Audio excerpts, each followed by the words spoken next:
Pemanasan global makin menjadi, hutan-hutan dirusakin, sampah-sampah pun makin menumpuk. Semuanya gara-gara perbuatan manusia yang cuek sama kesehatan lingkungan. Tapi walaupun begitu, untunglah masih ada sebagian pihak yang peduli tuh guys buat nyembuhin planet ini. Hai, calon sarjana di sini dan kita akan jelasin beberapa kegiatan peduli lingkungan yang dilakukan untuk menyembuhkan bumi tercinta. So, nggak usah pakai lama lagi, siapin diri kalian dan nikmatin videonya. Hashtag. Kalau inget Kiki Challenge, kayaknya tuh hashtag gak guna banget ya. Cuma buat eksis doang di dunia maya. Apa coba manfaatnya? Nih, ikutan hashtag nih yang bisa ngajak orang-orang peduli sama kebersihan lingkungan. Kan lebih positif dan berguna juga. Challenge ini tuh sebenarnya dibuat sama perusahaan Yusio Gear buat tujuan kampanye untuk melindungi kawasan hutan belantara. Tapi tiba-tiba viral gara-gara dipopulerin sama akun Facebook bernama Biron Roman yang mengajak kaula muda gabut supaya tertantang sama challenge ini. Langsung deh tuh diikutin sama anak-anak milenial Amerika, Inggris, Nepal, sama Indonesia. Ya, tapi karena ini cuma hashtag, jadi musiman doang deh dilakuinnya.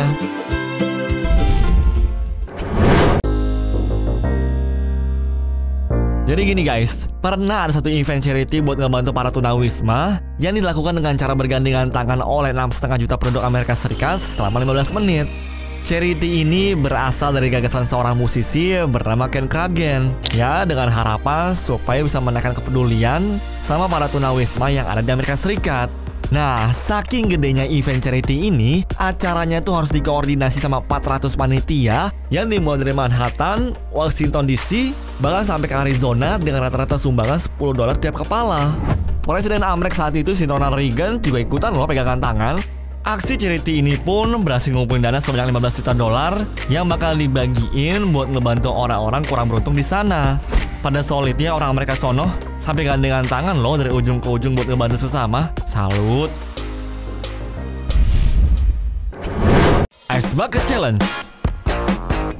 Kalian mungkin ngira kalau Ice Bucket Challenge itu dilakuin buat asik-asikan aja kan? Ternyata tujuannya lebih mulia dari sekedar ngikutin tren doang loh guys.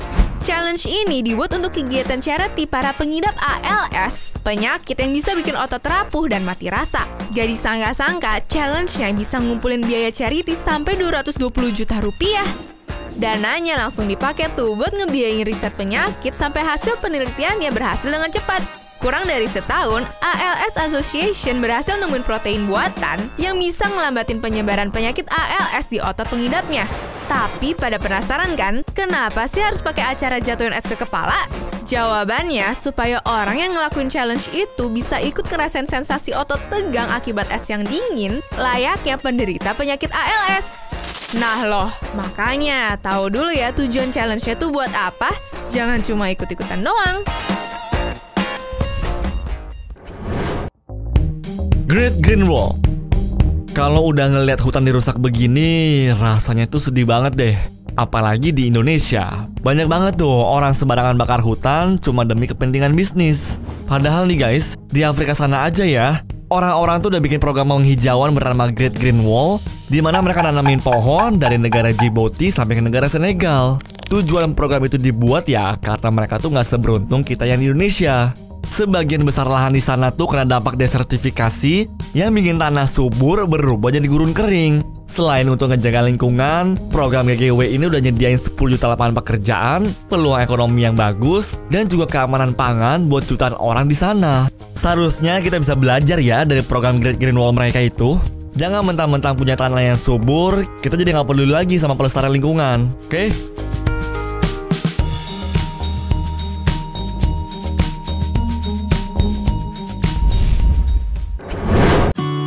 Pembela laut.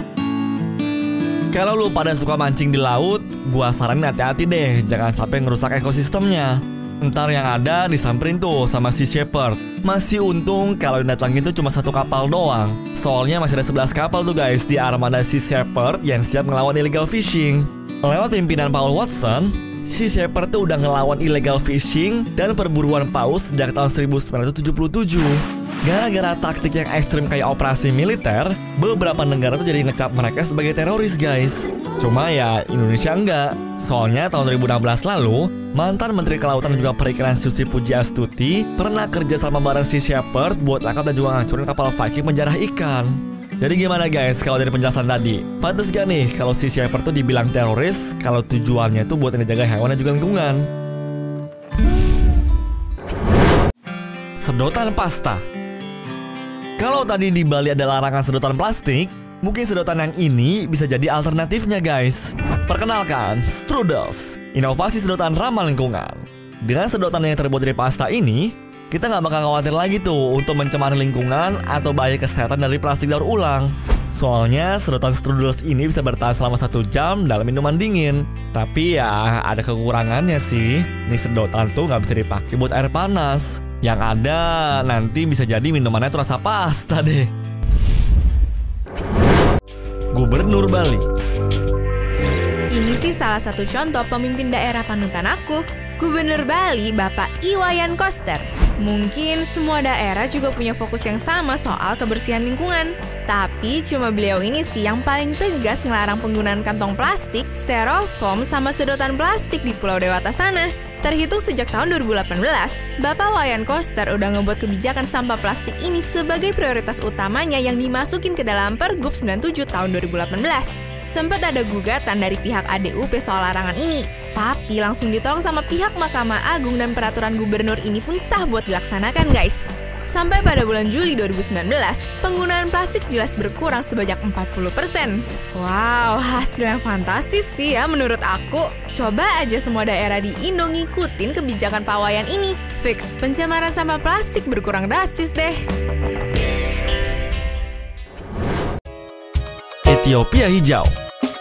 Sekarang Ethiopia emang masih terlihat gersang, tapi tunggu aja 2 dekade lagi. Pasti bakal lebih hijau guys. Nggak percaya? Bisa dijamin deh kalau hal ini bakal kesampaian gara-gara inisiatifnya Perdana Menteri Abiy Ahmed. Akhir Juli 2019 lalu, PM Abiy Ahmed ngajakin semua orang di penjuru Ethiopia buat ikutin kampanye reboisasi yang dinamain Green Legacy. Tujuannya adalah buat nanam 353 juta pohon dalam waktu 12 jam doang. Sampai-sampai nih semua lahan yang kosong beneran ditanamin bibit pohon loh. Berkat pergerakan ini, Ethiopia menangin Guinness World Record reboisasi terbesar dalam waktu yang singkat. Wah, gue jadi pengen lihat sih hasilnya gimana di 2 dekade ke depan. Bukan cuma nambahin pasokan oksigen bumi, jangan-jangan bisa jadi tempat tujuan wisata baru tuh.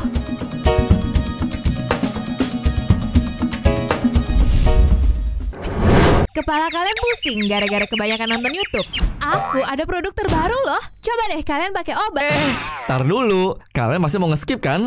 Ya sebenarnya sih ini emang gak bisa di-skip.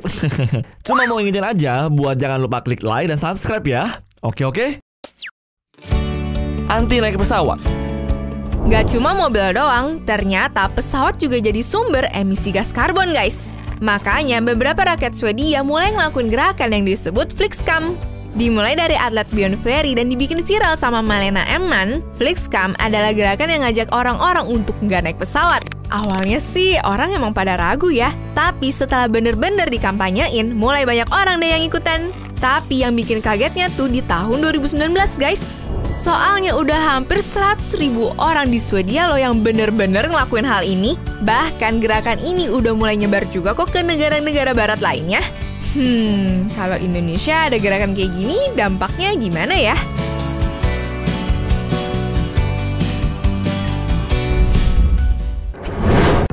Manusia hutan India. Ada orang pernah bilang, suatu hal simpel yang dilakukan berkali-kali bisa memiliki dampak besar di kemudian hari. Hal ini benar terbukti kok lewat tindakan Jadav Molay Payeng yang tinggal di Assam, India. Waktu umur 16 tahun, Molay itu nemuin banyak ular mati di daerah tempat tinggalnya gara-gara tanah di sana tuh udah gak layak dihuni guys. Karena dia sedih ngeliat lingkungannya, dia tanemin deh tuh 20 bambu biar tanahnya tuh gak gersang. Dan gak cuma di situ doang sih, Pak Molay itu bahkan tinggal di daerah itu dan lanjut menanam pohon-pohon lain yang bertahun-tahun kemudian menjadi hutan belantara.